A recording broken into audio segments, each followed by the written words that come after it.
If you recall from a previous lesson, Jinja 2 is what Ansible uses to render out templates to our managed hosts. Jinja 2 is not just limited to template use, you can utilize Jinja in playbooks through the use of various filters. And just like with variables and loops, there are a large number of Jinja 2 filters that can be employed for your use, but we're only going to cover a few here today.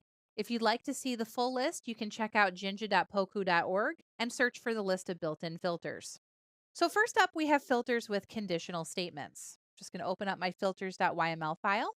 Using an arbitrary example like this task here, which is going to print out the path environment variable, I can take this registered result variable and now use a Jinja filter. And this is going to resemble a Linux pipe as a variable is piped through a filter. So this is going to look like debug message equals the play failed when result pipe failed. And what this means is that that debug message is only going to display if the quick echo task results in a failure.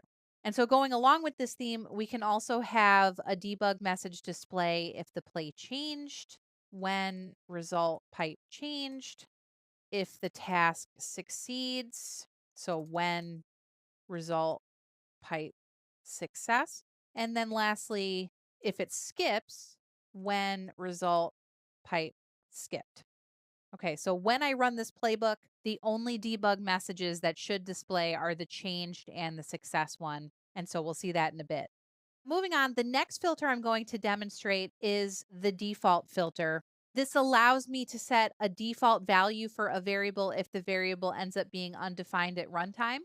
And so a good example of this would be I can set my host line to a variable. And if that host variable happens to be undefined, I can set a default value so that the playbook will still run. So that's going to look like quotations, curly braces. I'll call my undefined variable database host, pipe that to default.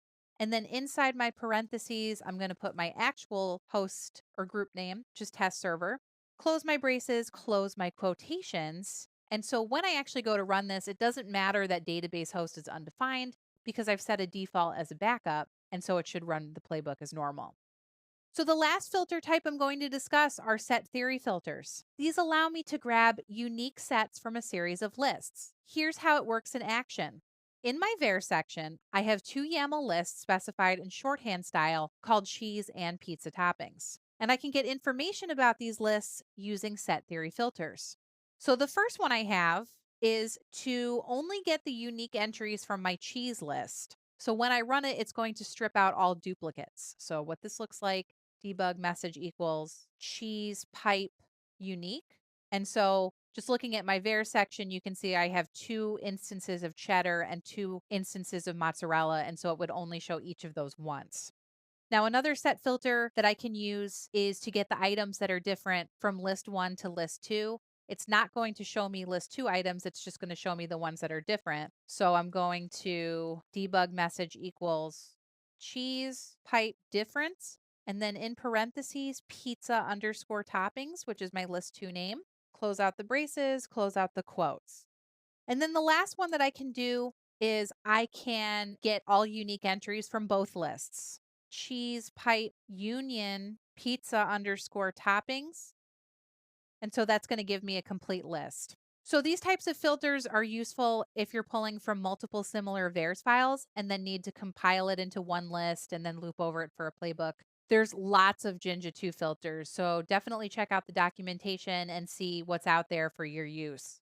Okay, so now I can actually run this playbook. So I'm going to exit out and do Ansible playbook I host filters.yml. So it gathers facts, and then the rest of this should complete really quickly. Great. So I'll just scroll up and we can walk through this. First thing, we've done the echo of the path environment variable. And so as a result, my failed task skips because it doesn't need to display. However, the play did change and it also succeeded. So those debug messages will display. It did not skip. So that task skips. And then we have my set theory filters. So here's all my unique values for my cheese list. Here's what's different between list one and list two in my second task here for the set theory filters. And then my last one shows me the unique values from both lists.